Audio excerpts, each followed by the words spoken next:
అరాచకాలు అనేవి దాచితే దాగేవి కాదు, నిజం నిలకడగానైనా తెలుస్తుంది. అధికారం ఉంది కదా అని అప్పట్లో చెలరేగిపోయారు. రూల్స్కి విరుద్ధంగా వ్యవహరించారు. వాళ్ళ లాఠీలకి పని చెప్పారు. థర్డ్ డిగ్రీని కూడా ప్రయోగించారు. ఇదంతా అన్అఫీషియల్గానే జరిగింది. ఏ డిపార్ట్మెంట్ కనుసన్నల్లో ఇదంతా సాగిందో అదే సిబ్బంది బాస్ ఆదేశాలతోనే కొట్టామని తాజాగా వాంగ్మూలం ఇచ్చేశారు. దీంతో ఏపీలో మరో ఐపీఎస్ మెడకి ఉచ్చు బిగిసింది. ఆయన ఎవరో కాదు, జగన్ పాలనలో ఆయనకి అత్యంత సన్నిహిత అధికారిగా పేరొందిన నాటి CID chief Sunil Kumar PV.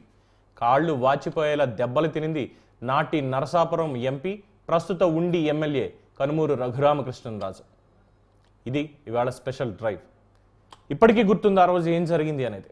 2021 హైదరాబాద్లో ఆయన నివాసంలో ఆయన పుట్టినరోజు నాడున మే 14న సిఐడి పోలీసులు అసలు అనుమతి ఎవరిచ్చారు, ఎలా ఇచ్చారు ఏంటి తెలియకుండా ఆయన మీద రాజద్రోహం కేసు పెట్టి ఆయన అరెస్ట్ చేశారు.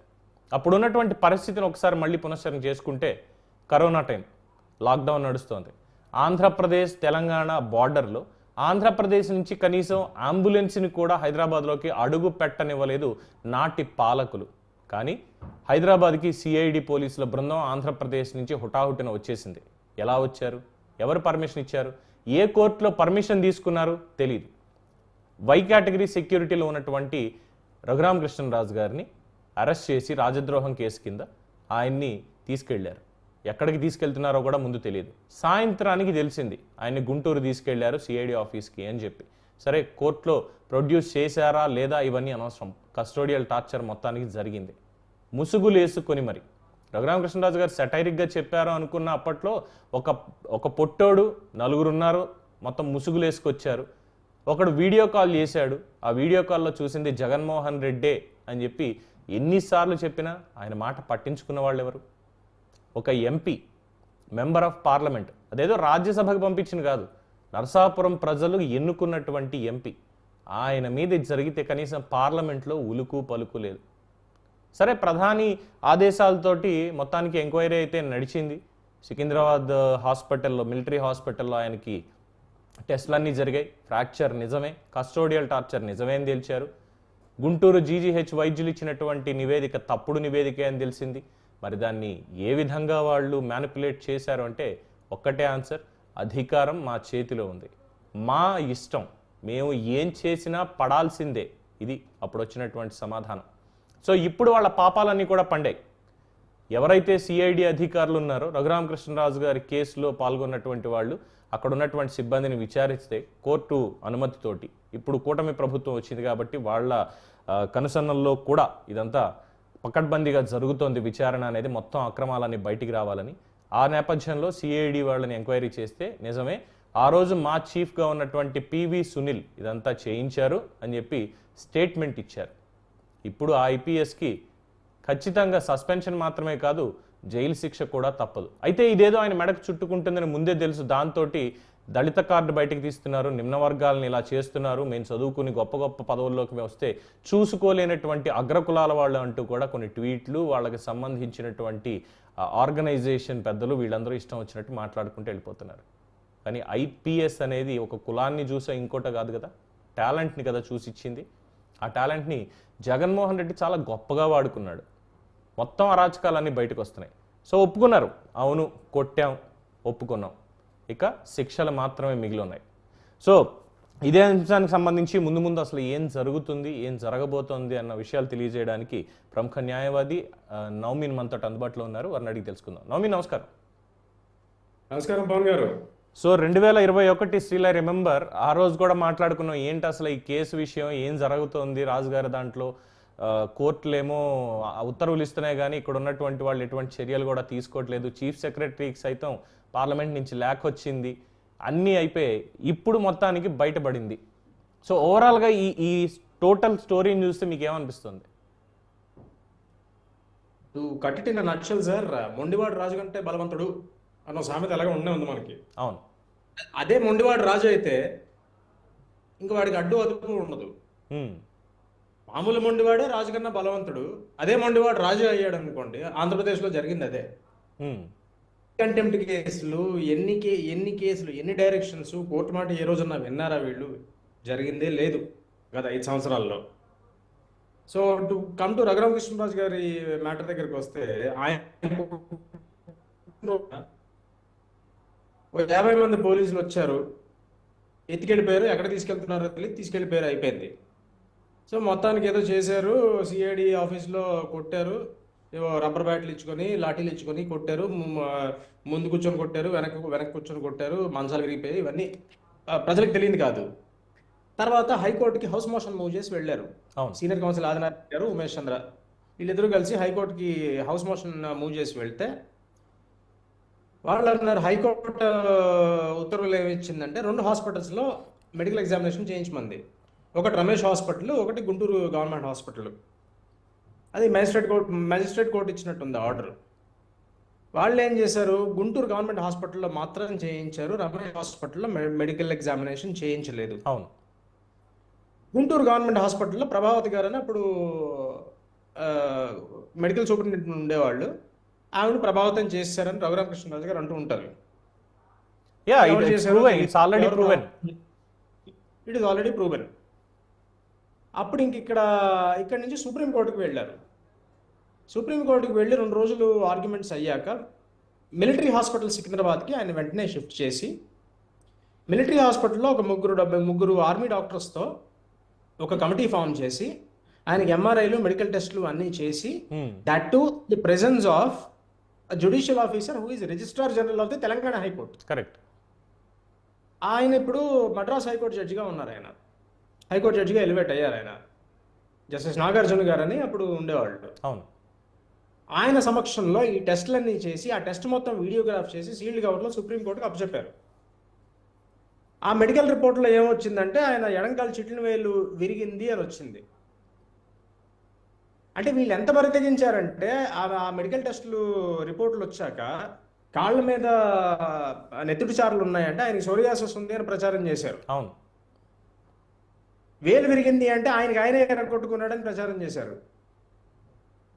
ఆయనకి షుగర్ కూడా ఉంది, అంతకుముందే ఇది స్టంట్ వేశారు కాబట్టి దాంతో ఎడిమా వచ్చింది, దానివల్ల ఇలా ఉంది అని బైపాస్ అయింది, 4 గ్రాఫ్ట్లు వేశారు. అంటే కాదు, ఆయనకి బైపాస్ అయింది, డిసెంబర్లో బైపాస్ అయింది, మేలో జరిగింది సార్. అవును.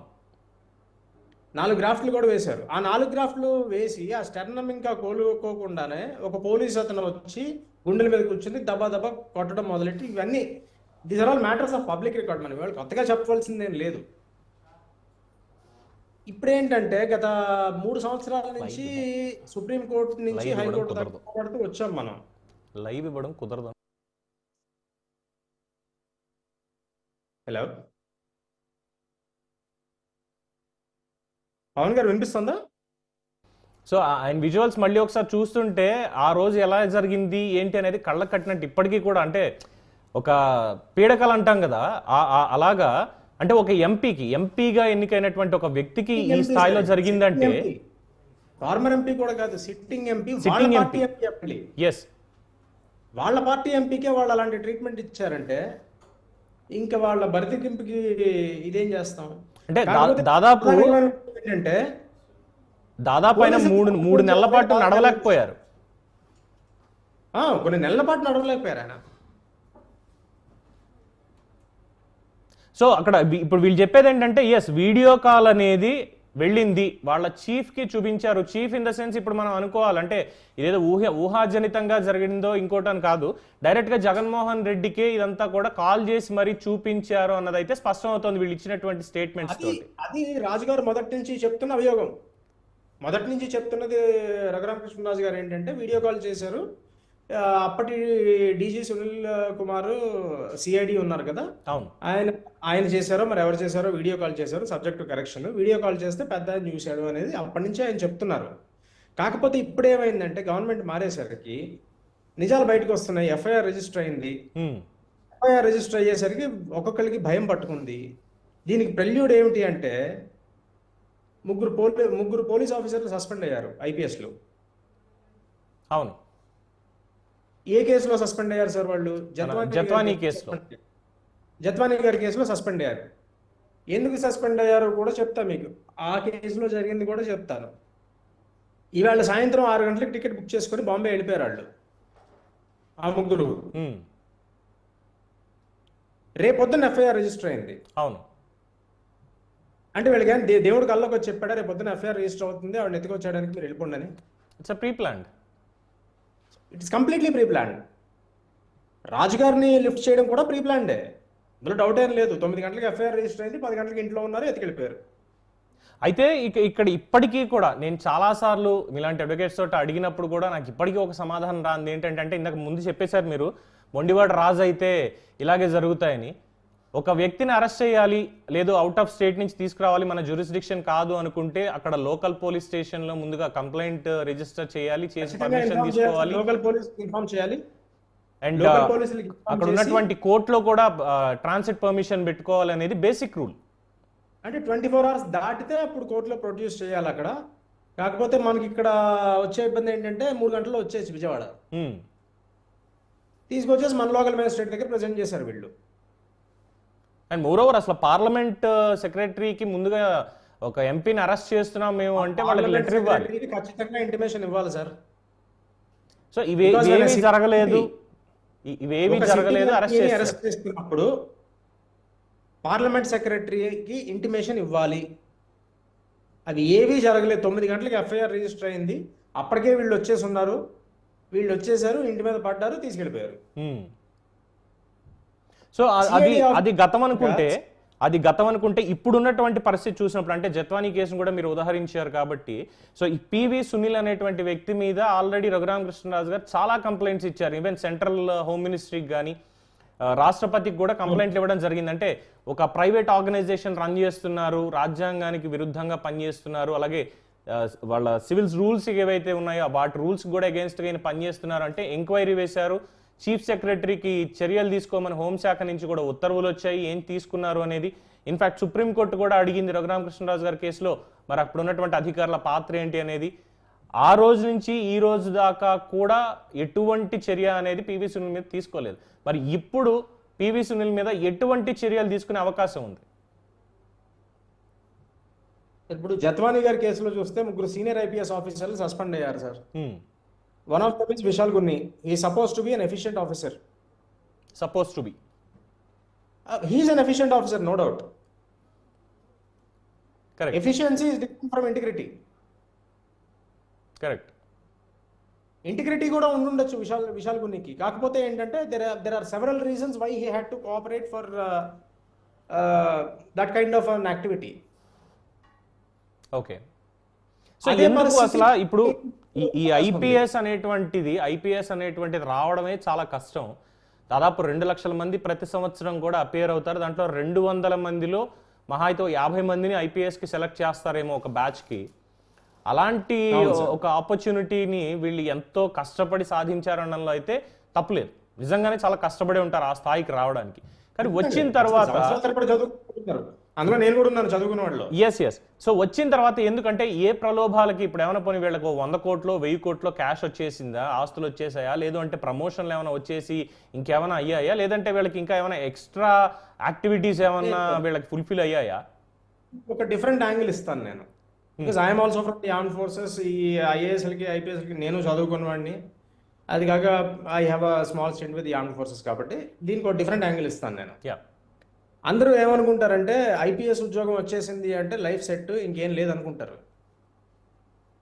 పవిత్రమైన ఉద్యోగం, ఇంక వాళ్ళకేముంది, వచ్చే జీతం అలాగే వస్తుంది, వాళ్ళకి ఉద్యోగం చేసినా చేయకపోయినా ఫోకల్ పోస్ట్లో ఉన్నా నాన్ ఫోకల్ పోస్ట్లో ఉన్నా ఉద్యోగం వస్తుంది అనుకుంటారు.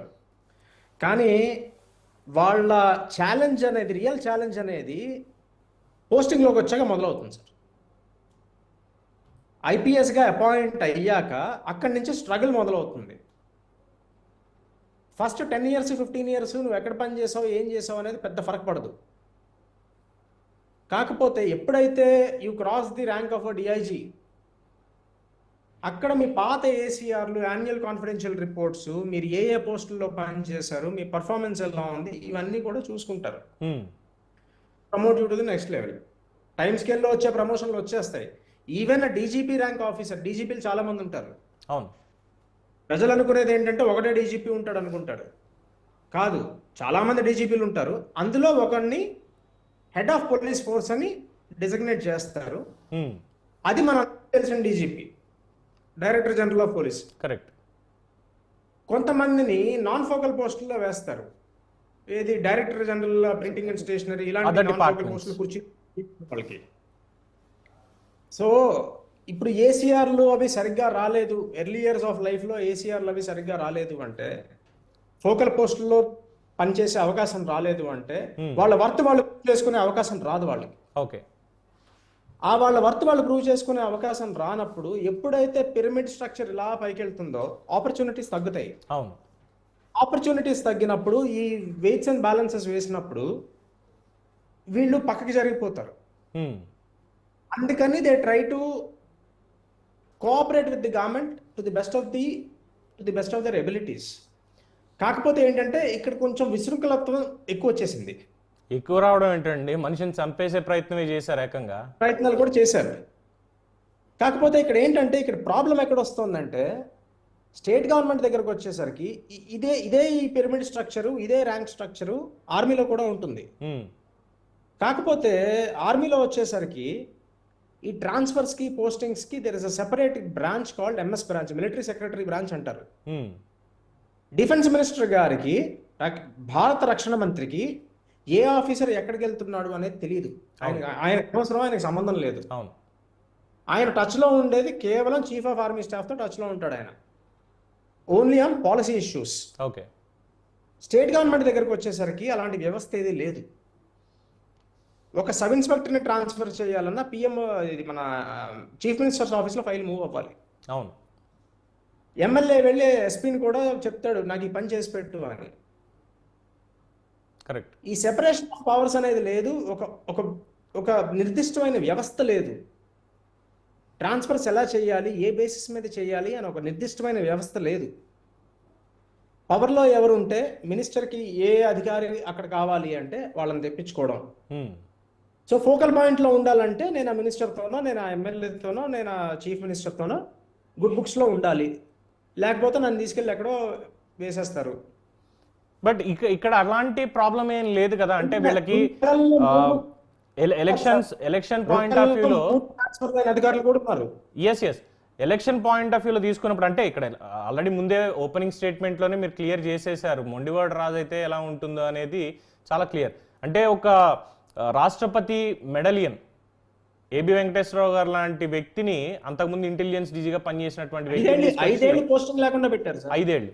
సో వీళ్ళని అంటే ఇప్పుడు 5 ఏళ్ల పాటు పోస్టింగ్ లేకుండా ఆయన ఉంచారంటే మనని మాత్రం ఎలాగా ట్రీట్ చేస్తారో అని భయపడ్డారు అనుకోవాలా వీళ్ళ ముగ్గురు కూడా. At the same time PV సునీల్కి అలాంటిది ఏం లేదు, ఎందుకంటే రాజశేఖర్ రెడ్డి హయాం నుంచి కూడా మంచి పోస్టింగ్స్లోనే ఆయన వస్తూ ఉన్నాడు. ముఖ్యంగా తర్వాత జగన్మోహన్ రెడ్డి వచ్చిన తర్వాత ఆయనకి పూర్తి స్థాయిలో, అంటే డీజీపీ ఉన్నా కూడా he was like acting DGP అన్నట్టుగా ప్రొజెక్షన్ కూడా జరిగింది.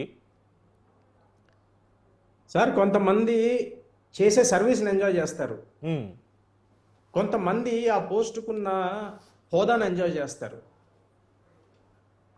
ఇప్పుడు రీసెంట్గా మహారాష్ట్రలో మనకు ఒక ఇష్యూ వచ్చింది. ఒక లేడీ ఐఏఎస్ జాయిన్ అవుతూనే నాకు కార్ కావాలి, ప్రొబేషనర్స్ ఎవరు కార్లు ఇచ్చేసి పెద్ద పెద్ద ఆఫీసులు ఇచ్చేసి ఒక అటెండర్ని ఇచ్చేసి ఇవేం ఉండవు సార్. అవును.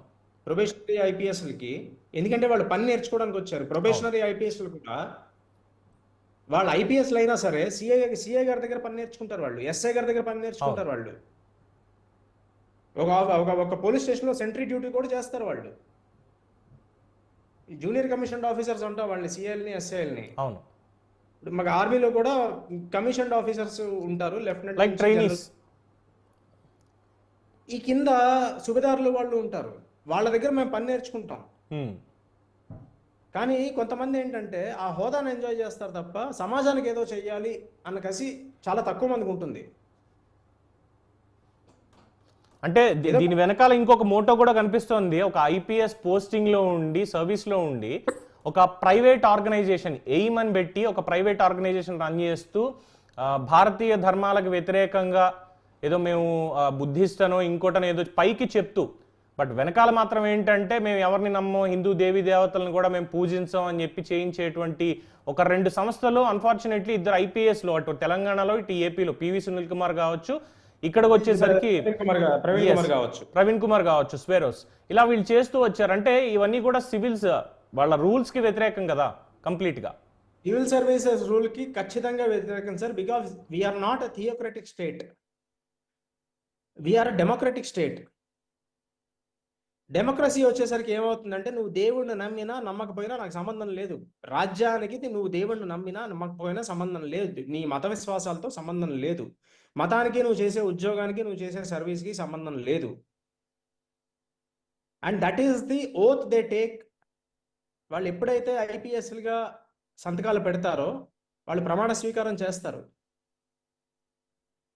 దానికి విరుద్ధంగా వాళ్ళు ప్రవర్తిస్తున్నారు. అది చాలా ప్రమాదకరం. నువ్వు చేసే ఎగ్జిక్యూటివ్ పోస్ట్కి ప్రజల శాంతి భద్రతలు కాపాడాల్సిన బాధ్యత నీ మీద ప్రభుత్వం పెడితే అది వదిలేసి ఈ మత ప్రచారాలకి వెళ్ళడం అనేది చాలా బాధాకరం, కరెక్ట్, చాలా ప్రమాదకరం.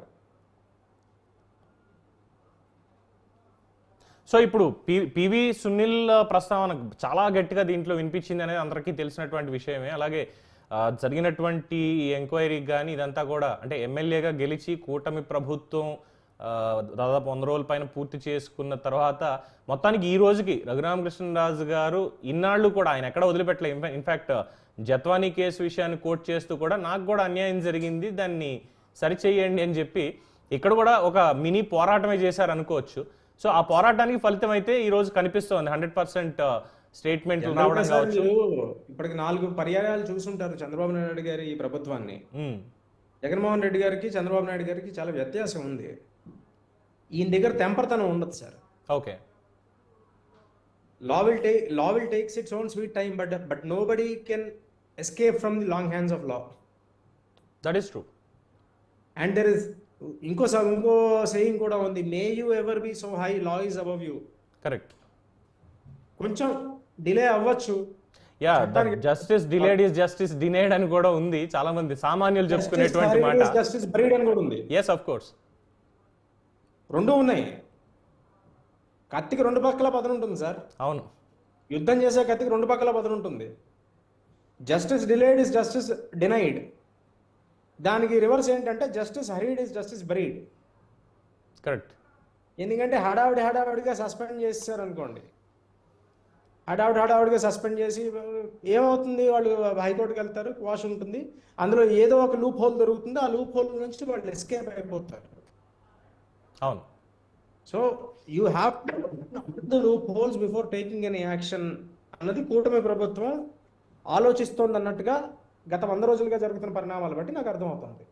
సో ఇప్పుడు ఎలా ఉందంటే ద పాయింట్ గుంటూరు జీజీహెచ్ అంటే ఎవరైతే అరెస్ట్ చేశారో అరెస్ట్ చేసి ఆయన్ని తీసుకెళ్ళి కస్టోడియల్ టార్చర్ చేసి మ్యాజిస్ట్రేట్ ముందు పెడితే మ్యాజిస్ట్రేట్ పరిశీలించి ఇలా జరిగింది ఏంటి అనేది టెస్టులు చేయండి అని చెప్పడం, ఆ గుంటూరు జీజీహెచ్ రిపోర్ట్స్ తర్వాత జరిగినటువంటి పరిణామాలు అంటే ఒక్కొక్కటి ఒక క్రైమ్ థ్రిల్లర్ని మించిపోయింది నిజంగా రఘురామకృష్ణరాజు గారి కేసు. కాకపోతే ఒక అనుమానం చాలా మందికి వస్తుంది ఏంటంటే ఆల్మోస్ట్ ఆల్ సేమ్ డేట్స్. ఈ ఒక్క కేసే కాదు, మీకు ఇంకో పరిణామం కూడా గుర్తొచ్చుండాలి పాటికి. మార్చ్ 15 అల్లూరు సీతారాం. హలో,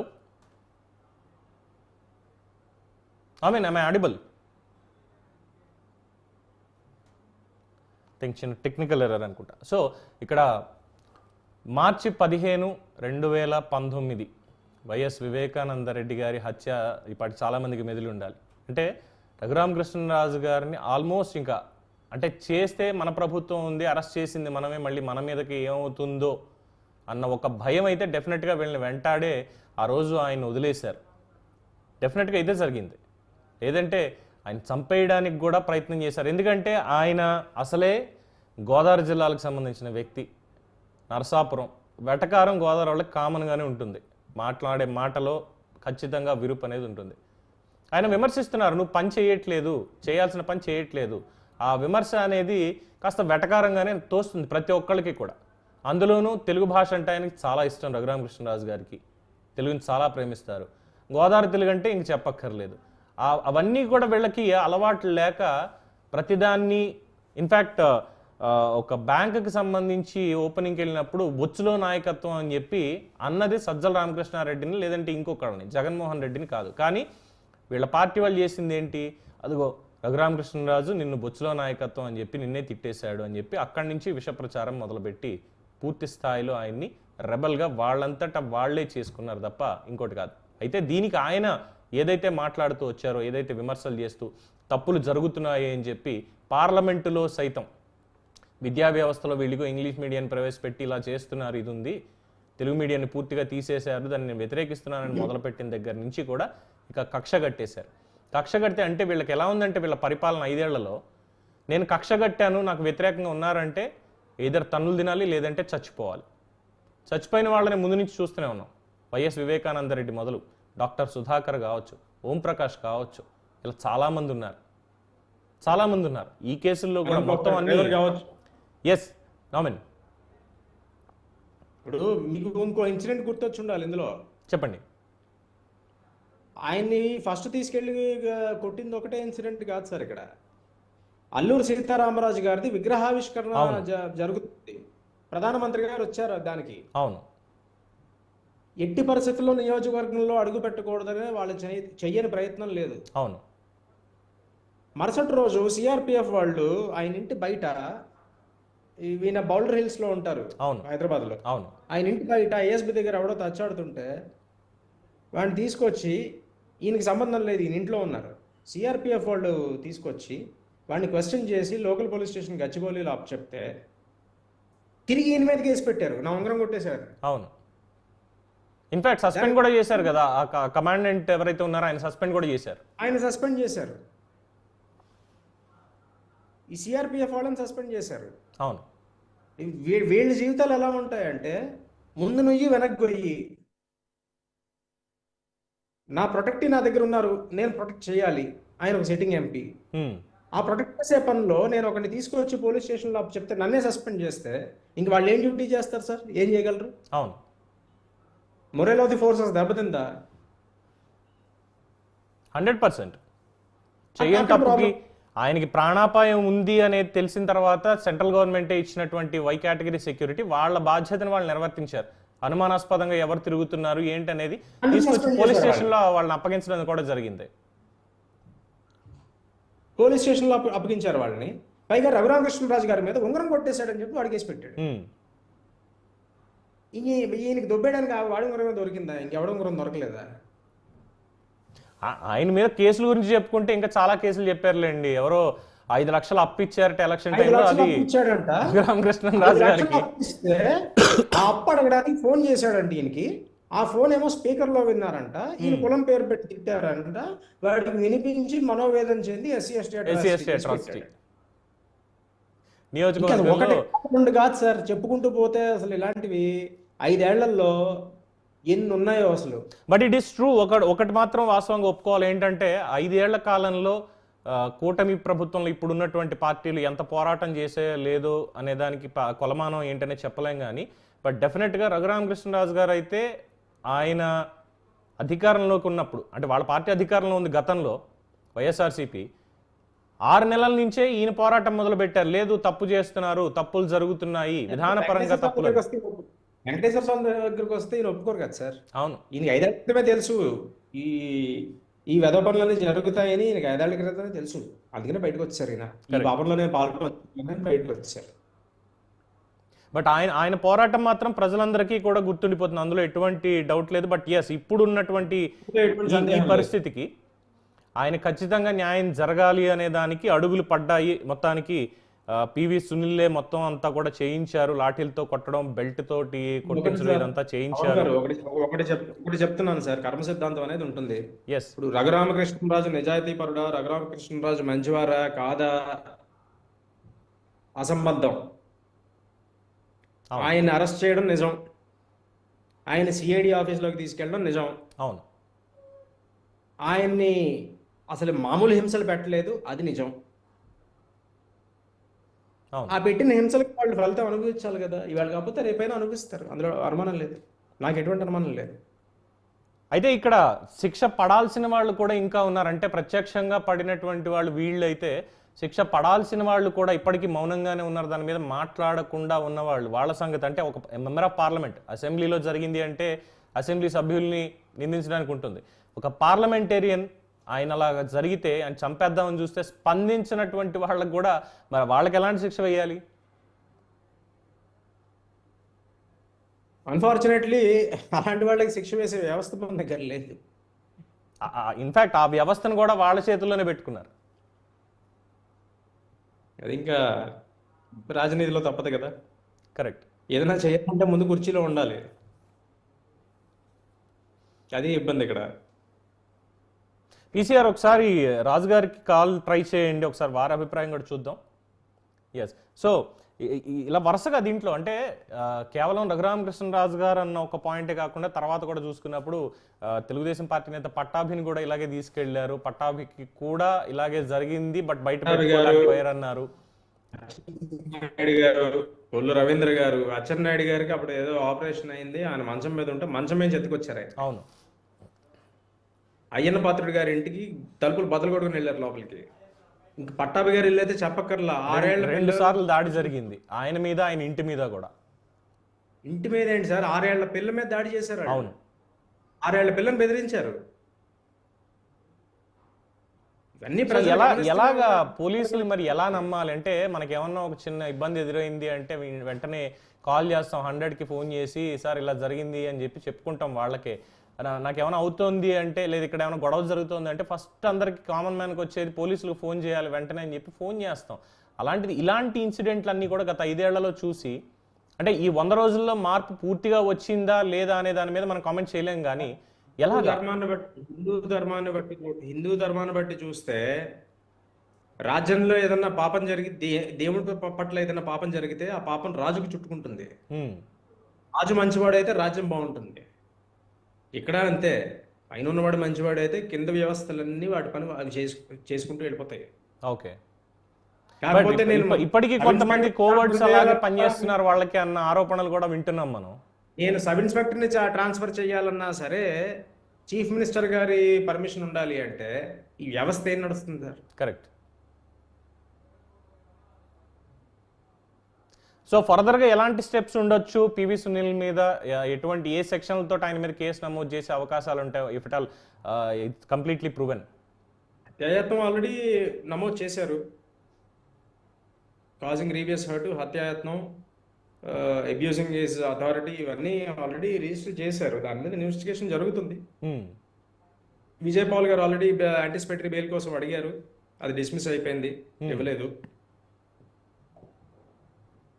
ఇంకా ఒక్కొక్కళ్ళు కలుగులో దొరికిన కప్పులన్నీ బయటకు వస్తాయి కదా మళ్ళీ. మరి బయటికి రావడం అనేది ఒక పాయింట్ అయితే శిక్ష పడాలి కదా. అంటే ఎప్పుడు పడుతుంది, ఎలా పడుతుంది అనేది ఇది సామాన్య ప్రజలు సైతం, అంటే ఒక ఎంపీని ఇలా కొట్టారు కాబట్టి వీళ్ళకి ఎలా ఉంటాయి శిక్షలు అంటే, నార్మల్గా ఒక పిక్ పాకెటర్ను లేదంటే ఈవ్ టీజింగ్ కేసులోనే అరెస్ట్ చేసినప్పుడు వాళ్ళకే ఒక రకమైన శిక్ష అనేది అందరికీ తెలిసిందే. బట్ ఇది బియాండ్ ఎవ్రీథింగ్ కదా. రాజ్యాంగ ప్రకారం ఆర్టికల్ 14 కింద ఒక ఎంపీ అయినా, ప్రధానమంత్రి అయినా, రిక్షావాడైనా ఒకటే. నువ్వు రిక్షావాడిని కొట్టడం ఎంత తప్పు, ఎంపీని కొట్టడం అంతే తప్పు. అదేం ప్రత్యేకం కాదు, ఇదేం అదమం కాదు. ఎంపీని కొట్టినంత మాత్రాన అది పెద్ద నేరము కాదు, రిక్షావాడిని కొట్టడం నేరం కాకపోను కూడదు. కరెక్ట్. రెండు ఒకటే రాజ్యాంగ ప్రకారం. కానీ సమాజానికి ఏ మెసేజ్ వెళ్తోంది అన్నది ఇంపార్టెంట్ ఇక్కడ. ఒక సిట్టింగ్ ఎంపీ ఆయన ఇంట్లోంచి ఆయన్ని సిఆర్పిఎఫ్ వై కేటగిరీ సెక్యూరిటీ ఉన్న ప్రొటెక్టీని ఒక ప్రొసీజర్ లేకుండా ఇష్టం వచ్చినట్టు ఎత్తుకెళ్ళి చితకొట్టారంటే సామాన్యుడికి వ్యవస్థ పట్ల ఏం నమ్మకం ఉంటుంది? కరెక్ట్ అన్నది ఆలోచించాలి. Yes, that's what my question. అసలు ఇప్పుడు సామాన్య ప్రజలు వ్యవస్థల్ని ఎలా నమ్మాలి, ఎలాగ మళ్ళీ వాళ్ళ మీద ప్రొద్దు చేసుకోవాలంటే, సరే ఒక పాయింట్ చెప్పారు, రాజు మంచివాడు అయితే వ్యవస్థలు బాగుంటాయని. అంతే, ప్రక్షాళన జరగాలి. అసలు విశాల్ గున్ని అన్న ఆఫీసర్ సస్పెండ్ అవుతారని ఎవరన్నా ఎప్పుడన్నా అనుకున్నారా? Never. Vishal Gunni, Rana Tata, both are very efficient officers before, but unfortunately no doubt ఈ ఒక్క యాంగిల్ పక్కన పెడితే మంచి ఆఫీసర్లు వాళ్ళు. కానీ భయమో ప్రలోభపడే ఆఫీసర్లు కూడా భయమో ఏంటో తెలియదు. ఆ 5 ఏళ్ళు వ్యవస్థలు ఏవి అవి చేయాల్సిన పని చేయలేదు అన్నది అక్షర సత్యం. ఇప్పుడిప్పుడే ప్రక్షాళన మొదలవుతోంది. కాకపోతే ఏంటంటే ఉన్న ఆఫీసర్లందరినీ సస్పెండ్ చేసుకుంటూ వెళ్ళిపోతే అదే ప్రశ్న చాలా మంది ఇప్పటి వరకు అడగడం జరిగింది. ఏంటంటే ఈవెన్ కూటమి కార్యకర్తలు వీళ్ళందరూ కూడా మనం అధికారంలోకి వచ్చాం, మనం ఎవరైతే బాధ పెట్టారో పోలీసులు కావచ్చు, ఇతరత్ర ఉన్నటువంటి అధికారులు కావచ్చు, వీళ్ళందరి మీద కూడా వెంటనే సస్పెన్షన్ వేట ఏదో ఒకటి పడుతుంది, ఖచ్చితంగా వీళ్ళకి తప్పు చేశారు అన్నది ఉంది. కానీ ఇంతమందిని సస్పెండ్ చేసుకుంటే ఇంకా మళ్ళీ దాన్ని నడిపించే వాళ్ళు ఎవరు ఉంటారు? Wheels of administration will be derailed. Exactly. You can't run the administration. అందరినీ సస్పెండ్ చేసుకుంటూ పోతే ఇంక నడిపించే వాళ్ళు ఎవరు ఉండరు. రాజ్యానికి రాజును అవుతాను నేను, ప్రజలు లేని రాజ్యానికి రాజును అవుతాను అంతే. అది కొంచెం ఆ సెన్సిటివిటీస్, ఆ ఇంగితం చంద్రబాబు నాయుడు గారికి డెఫినెట్గా ఉంది. కరెక్ట్. ఆయనకి న్యాయం చేయడం ఎంత ఇంపార్టెంటో, స్టేట్ని డెవలప్ చేయడం అంతే ఇంపార్టెంట్, తప్పు చేసిన వాడిని శిక్షించడం ఎంత ఇంపార్టెంటో, అడ్మినిస్ట్రేషన్ హ్యాంపర్ అవ్వకుండా ఉండడం కూడా అంతే ఇంపార్టెంట్ ఆయనకి. సో ఆయన బ్యాలెన్స్ స్ట్రైక్ చేస్తున్నారు. So at least for the past 100 days కూటమి ప్రభుత్వంలో 3 పార్టీల్లో 2 పార్టీలు అయితే చాలా క్రియాశీలకంగా పనిచేస్తున్నాయి. 3వ party of course central government నుంచి ఇవ్వాల్సిన సపోర్ట్ ఇస్తోంది. సో ముగ్గురు కలిసికట్టుగా బాగా చేస్తున్నారు, అందులో అనుమానం లేదు. కాకపోతే they are trying to strike a balance. టెంపర్తనంగా వెళ్ళి అడ్మినిస్ట్రేషన్ కుంటుపరచకుండా they are trying to strike a balance. అంటే ఎవరి భాషలో వాళ్ళకి సమాధానం చెప్పాలి అనేది ఇంకా స్టార్ట్ అవ్వలేదు. బట్ అది కూడా స్టార్ట్ అయితేనే కాస్త మిగతా వ్యవహారాలన్నీ కూడా చక్కబడతాయి అనేది ప్రజల అభిప్రాయం కూడా. ఎవరి భాషలో వాళ్ళకి సమాధానం చెప్పాలి అంటే కుక్క మనం కరిచిందని మనం తిరిగి కుక్కను కరవం కదా, రాయి సుడతాం. అది చెప్పుకోవడానికి బానే ఉంది, కానీ మరి ఇప్పుడు కుక్క కరిచింది కాబట్టి కుక్కనైతే మనుషులు కరవరు, ఎందుకంటే అది కుక్కని తెలుసు కాబట్టి. బట్ ఒక మనిషి కరుస్తున్నాడు అంటే కరవకుండా ప్రివెంట్ చేయడం అనేది కూడా చాలా ఇంపార్టెంట్ కదా. అది ఇంపార్టెంట్, అది చేస్తున్నారు. ఆ ప్రివెన్షన్ మెథడాలజీ అనేది ఇంకా డిఫరెంట్ గా ఉండాలి అనేది దే ట్రైయింగ్ టు. ఒకటి సార్, జగన్మోహన్ రెడ్డి గారి పార్టీకి 11 సీట్లు ఎందుకు రైట్ వచ్చాయి? ఇప్పుడు కూటమి ప్రభుత్వం కూడా ఎలాంటి పనులు చేస్తే ప్రజలు ఏమనుకుంటారు? వీళ్ళకి నాకు తేడా ఏంటి అనుకోరా? అవును, ఆ పార్టీ ఇలాంటి పనులు చేసింది కాబట్టి 11 సీట్లు ఇచ్చాం, వీళ్ళు కూడా ఇలాంటి పనులు చేస్తుంటే ఇంక ప్రజలు ఎట్టిపోతారు? అవును, ఆ డిఫరెన్స్ ఉండాలి కదా వీళ్ళకి వాళ్ళకి. రైట్. కేసులో మనకు కనిపించింది, మొత్తం ఇన్వెస్టిగేట్ చేసుకున్నారు, మొత్తం డేటా అంతా తీసుకున్నారు, ఇన్ఫర్మేషన్ అంతా లాక్కున్నారు, అప్పుడు వెయిట్ వేసారు. అవును, రాగానే నాకు అనుమానం ఉందని వెయిట్ వేసేస్తే నిలబడతారు. రేపు పొద్దున్న వెయిట్ వేయంగానే వాళ్ళు కోర్టుకి వెళ్తారు, కోర్టులో మనం డిఫెండ్ చేసుకోగలగాలి కదా గవర్నమెంట్ కూడా. అందుకని తెంపరతనంగా వెళ్ళరు ఈ government. No doubt Chandrababu Naidu గారు ఏంటంటే is very experience administrator. So ఆయన కొంచెం ఆచితూచి అడుగులు వేస్తున్నారు. 1-2 నెలలు లేట్ అవ్వచ్చు, బట్ న్యాయం జరిగే తీరుతుంది, అందులో అనుమానం లేదు.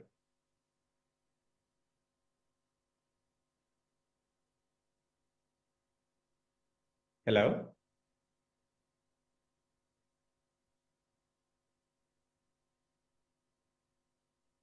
పవన్ గారు.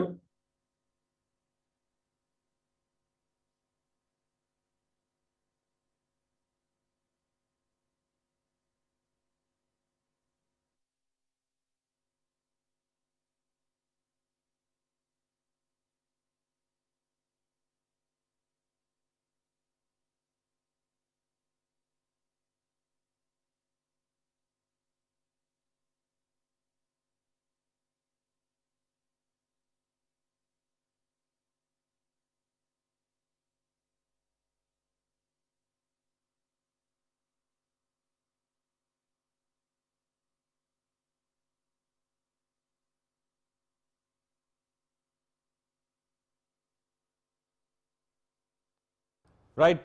Thank you, Naumin. Sorry for the technical issue. Thanks for the participation in this debate. చూద్దాం అసలు ముందు ఇంకేం జరుగుతుంది ఏంటి అనేది. రాజు గారికి అయితే న్యాయం జరిగింది ఖచ్చితంగా, ఈ స్టేట్మెంట్స్ ఇవన్నీ బయటికి రావడంతో అనేది మాత్రం చాలా స్పష్టం. సో అసలు ఏం జరుగుతోంది, ఎలా ఉంది అనేది ఒకసారి మన హిస్టరీ కనుక తీసుకుంటే ఓవరాల్గా పివి సునీల్ పేరే ఎక్కువగా వినిపిస్తుంది. మొత్తం ఆయన కనుసన్నల్లోనే ఇదంతా కూడా జరిగింది అని చెప్పి చాలా స్పష్టంగా చెప్పారు. ఆ రోజు రఘురామకృష్ణరాజు గారు ఒంటి మీద గాయాలని చెప్పి న్యాయస్థానం కూడా నిర్ధారించడం ఇదంతా కూడా జరిగింది, ఆల్రెడీ చూసాం. సో తనని గాయపరిచిన వాళ్ళ మీద క్రిమినల్ చర్యలు తీసుకోవాలని చెప్పి రఘురామకృష్ణరాజు గారు హైకోర్టుకు కూడా వెళ్ళారు. అలాగే అప్పటి మంత్రి అంబటి రాంబాబు, అలాగే గుంటూరుకు చెందిన ఎమ్మెల్సీ లేళ్ల అప్పిరెడ్డితో పాటుగా పోలీస్ అధికారులు పివి సునీల్ కుమార్, సునీల్ నాయక్, విజయ్ పాల్ వంటి వాళ్ళ కాల్ డేటా కూడా భద్రపరచాలి అని చెప్పి హైకోర్టు ఆదేశాలు కూడా జారీ చేసింది. సో దాని గురించి రాజుగారు ఏమన్నారు అనేది ఒకసారి ఇక్కడ చూద్దాం. Byte please. నా కేసు ముందుకు వెళ్ళటం లేదు ఫాస్ట్గా అని కూడా కొందరు మాట్లాడుకోవడం జరిగింది. కొంత ఆలస్యం బెయిల్ పిటిషన్ చేసినందువల్ల జరిగిన మాట వాస్తవం. కానీ మరి తప్పదు, మరి ఆ బెయిల్ తేలే వరకు మరి అతన్ని అరెస్ట్ చేయడానికి లేదు. అతనే దగ్గరుండి నన్ను ఎత్తుకెళ్ళి కొట్టించి బయట వాళ్ళని తీసుకొచ్చి వాళ్ళు మర్యాదగా బయటికి పంపి నా సెక్యూరిటీ నెల్లగొట్టి ఇలాంటి యథాపనులన్నీ వీడే చేశాడు. కాబట్టి మరి అతను లేకుండా కొంచెం ముందుకెళ్ళటం కష్టం. కాబట్టి ఈ ఆలస్యం తప్ప అన్యథా భావించవలసిన అవసరం లేదు. ఫాస్ట్గానే అయ్యింది, ఇప్పుడు ఇంకా ఫాస్ట్గా అవుతుంది. తప్పకుండా రేపో మాపో అతను దొరికేస్తాడు. సో కేసు వేగం పుంజుకుంటుంది. జైలు యోగం బహుశా తప్పకపోవచ్చు అతనికి. ఇక మిగిలిన వాళ్ళు సరే, సీతారామాంజనేయులు ఆయన ఇటు తిరిగి ఆ కాదంబరి కేసులో ఆయన్ని మరి సస్పెండ్ చేయడం జరిగింది. ఇక రెండో వాడు ఎయిమ్ సంస్థ అధినేత పివి సునీల్ కుమార్. ఎన్నోసార్లు చెప్పా, ఉద్యోగం చేసిన వాళ్ళు ఉద్యోగం చేసుకోవాలి, ఇలాంటి సంస్థలు పెడతానికి లేదు. గవర్నమెంట్ ఎంప్లాయీస్కి రెస్ట్రిక్షన్స్ ఉన్నా మరి ఇతను మరి ఏం చూసో మరి అతను అందరూ కూడా గవర్నమెంట్లో ఎవరు వచ్చినా కూడా ఎందుకు క్షమిస్తున్నారో కూడా నాకైతే అర్థం కావట్లేదు. It's a total violation what he has been doing. But anyhow ఆ విషయాలు జోలికి నేను వెళ్ళను. కానీ ఏదో ట్వీట్లో అవి పెడతా ఉంటాను నా మీద. ఇప్పుడు సరే, ఆ విషయానికి నెక్స్ట్ వస్తా. సో మరి వీళ్ళు కూడా మరి ఆయన సస్పెండ్ అయ్యాడు. డెఫినెట్గా త్వరలో ఇతను కూడా, ఆ కేసు ఎలాంటిదో ఈ కేసు అలాంటిదే. కాకపోతే ఆ మహిళ, నేను పురుషుడిని, అంతమించి బోత్ ఆర్ సేమ్. అట్రాసిటీ విషయంలో ముందే మనుషులను పంపి తర్వాత ఎఫ్ఐఆర్ రెడీ చేయటం విషయంలో పక్కన. సో జూలై 11వ తేదీన ఎఫ్ఐఆర్ నమోదు చేశారు. అంటే రాజుగారు ఇచ్చినటువంటి కంప్లైంట్ నా మీద హత్యాయత్నం చేశారు అని చెప్పి కూటమి ప్రభుత్వం అధికారంలోకి వచ్చిన తర్వాత, సో అప్పుడు CBCID DG PV Sunil Kumar A1, intelligence chief Seetharamanjaneyulu A2, YS Jaganmohan Reddy A3, CBCID additional SP R Vijayapal A4, Guntur ప్రభుత్వ ఆసుపత్రికి చెందినటువంటి డాక్టర్ ప్రభావతి A5 వీళ్ళందరినీ కూడా నిందితులుగా చేర్చి విచారణ అనేది స్టార్ట్ చేశారు. సో ఈ మధ్యలోనే ఈ జత్వానీ కేసు బయటికి రావడం, దాని మీద బాగా ఎక్కువగా చర్చ జరగడం, అసలు ఇంత క్రూరంగా జరిగిందా అన్న దాంట్లో రఘురామకృష్ణరాజు గారి కేసు కాస్త స్లో అవ్వడం మాత్రమే జరిగింది తప్ప పూర్తి స్థాయిలో అయితే పక్కన పెట్టేయలేదు. సో మొత్తానికి అప్పటి నుంచి కూడా జత్వానీ కేసులో న్యాయం జరుగుతుంది ఖచ్చితంగా, అలాగే నా కేసులో కూడా న్యాయం జరుగుతుంది అంటూ రఘురామకృష్ణరాజు గారు చెప్పడం అనేది జరిగింది. సో ఇప్పుడు కీలక పరిణామం చోటు చేసుకుంది. సిఐడి కస్టడీలో చిత్రహింసలు పెట్టడం అనేది నిజమే. అప్పుడున్నటువంటి సిఐడి సిబ్బంది వాంగ్మూలంలో కీలకమైనటువంటి విషయాలు కూడా స్పష్టం చేశారు. విచారణాధికారులకి అన్ని వివరాలు కూడా వాళ్ళు చెప్పడం జరిగింది. సో అప్పట్లో ఎంపీ గారిని చిత్రహింసలు చేయడాన్ని వీడియో కాల్లో సిఐడి చీఫ్ సునీల్ కుమార్ ఆయన చూపించడమే కాదు, కొట్టేది కూడా ఆయనే అని చెప్పినట్టుగా కూడా వాళ్ళ దగ్గర సమాచారం. అంతేకాకుండా ముసుగేసుకున్నటువంటి నలుగురితో కలిసి సిఐడి చీఫ్ సునీల్ కుమార్ అక్కడికి వచ్చారంటూ అక్కడ ఉన్నటువంటి సెంట్రీ మొత్తం స్టేట్మెంట్లో రికార్డ్ చేయడం జరిగింది. సో మొత్తం అందరి నుంచి గుంటూరు పోలీసులు వాంగ్మూలాలు తీసుకోవడం అంతా కూడా అయిపోయింది. ఇదంతా సునీల్ కుమార్ సమక్షంలోనే రఘురామకృష్ణరాజు మీద 3rd డిగ్రీ ప్రయోగించారని విచారణ సిబ్బంది మొత్తం అంతా కూడా చెప్పడం, నిజాలు బయటపడడం. అలాగే గూగుల్ టేక్అవుట్, వైఎస్ వివేకానందరెడ్డి హత్య కేసు నుంచి ఇప్పటి వరకు కూడా అన్ని కేసుల్లో గూగుల్ టేక్అవుట్, ఆ టెక్నాలజీ అనేది కీలక పాత్ర పోషిస్తోంది. మరి దాన్ని ఎలా వాళ్ళు విస్మరించారో తెలీదు. సాక్ష్యాధారాలు లేకుండా చేసుకోవడానికి అంత ఆలోచన రాలేదేమో. మనదే కదా రాజ్యం, నెక్స్ట్ 30 ఏళ్ళు మనమే ఉంటాం కదా అధికారంలో, మననే వాళ్ళే పట్టుకునేది అనుకున్నారు. కానీ ఓడలు బళ్ళు అవుతాయి, బళ్ళు ఓడలు అవుతాయన్న సామెత కూడా వాళ్ళు మర్చిపోయారు. కాబట్టి మొత్తం అన్ని వివరాలు బయటకు వస్తున్నాయి. సో మొత్తం సునీల్ కుమార్ కదలికలన్నీ గుర్తించడం, నిజాలన్నీ బయటపడడంతో ఇప్పుడు అడ్డంగా ఆయన బుక్ అయిపోయారు. ఇక సిఐడి విచారణాధికారిగా ఉన్నటువంటి విజయపాల్, ఆయనకు కూడా మెడకు ఉచ్చుంది. అలాగే రఘురామకృష్ణరాజు గారు ఒంటి మీద గాయాలు ఉన్నప్పటికీ అక్కడ లేవు అని చెప్పి ఇచ్చినటువంటి ప్రభావతి, ఆవిడ మీద కూడా చర్యలు తీసుకునేటువంటి అవకాశం ఉంది. అలా అయితే ఆవిడ చెప్పడం, ప్రభుత్వ పెద్దలు ఒత్తిడి తేవడంతో తప్పుడు నివేదికని కోర్టుకి సమర్పించారంటే కోర్టుని తప్పుదోవ పట్టించారు అనేది కూడా స్పష్టమైపోవడంతో ఒక కొలిక్కి వచ్చినట్టుగానే ఈ దర్యాప్తు కనిపిస్తోంది. సో ఇక ఓవరాల్గా చేసిన పాపాలు ఒక్కొక్కటిగా అంటగాగిన అధికారాలు చుట్టుకుంటున్నాయి. దీనికి కారకులైన వైసీపీ నేతల్లో కూడా టెన్షన్ ప్రారంభమైపోయింది. లేళ్ల అప్పిరెడ్డి కావచ్చు, అంబటి రాంబాబు కావచ్చు, వీళ్ల ప్రమేయం కూడా దీంట్లో ఉందనేది తేలింది. సో అనేక కేసుల్లో కీలకమైనటువంటి వైసీపీ నేతలు జైలుచలు లెక్క పెడుతున్నారు. ఇంకొంతమంది రాష్ట్రం నుంచే పారిపోయారు. సో కలుగులో ఉన్న ఎలకలు ఒక్కొక్కటి ఇటీవల కాలంలోనే బయటికి వస్తున్నాయి. సో అధికారం ఇచ్చారు కదా ప్రజలు, అసలు ఎవరికి ఇవ్వని మ్యాండేట్ మనకి ఇచ్చారు కదా, మన ఇష్టంలే అనుకొని ఆ అధికారాన్ని బాధ్యతగా కాకుండా ఒక నియంతృత్వంగా వాళ్ళు ఆ పరిపాలన సాగించడంతో, అలాగే వ్యక్తిగతంగా మొత్తం నేతలందరినీ వ్యక్తిగతంగా టార్గెట్ చేయడంతో వాళ్ళకి శాపంగా మారిందని చెప్పుకోవచ్చు. ఇప్పుడు ఆ శాపమే వైఎస్ఆర్సీపీకి అధికారాన్ని దూరం చేసింది. అలాగే వాళ్ళు చేసిన తప్పులు ఒక్కొక్కటి వాళ్ళకి శిక్షని బహుమతిగా ఇస్తున్నాయి. సో రఘురామకృష్ణరాజు గారి కేసు ఇలాగా ముగిసింది. ఆయన కస్టోడియల్ టార్చర్ చేసినటువంటి వాళ్ళకి ఇక శిక్షలు మాత్రమే. అయితే ఇందులో ఏ3గా ఉన్నటువంటి జగన్మోహన్ రెడ్డి మరి దీని మీద ఏం మాట్లాడతారు, ఏం చెప్తారు? అంటే ఆయన పరిపాలనని విమర్శిస్తే కస్టోడియల్ టార్చర్కి పంపించేయడమేనా, చంపేయడమేనా? ఇదేనా ఆయనకి తెలిసినటువంటిది? అది అధికారంలో ఉన్నా అధికారంలో లేకపోయినా అదే మొండి వైఖరి ఆయన అవలంబిస్తూ వెళ్తే ముందు మాత్రం చాలా కష్టమే అని చెప్పుకోక తప్పదు. చూద్దాం ముందు జరగబోయేటువంటి అంశాలు ఇంకెంత సంచలనంగా మారతాయో. ఇది ఇవాళ స్పెషల్ డిబేట్. చూస్తూనే ఉండండి News 360.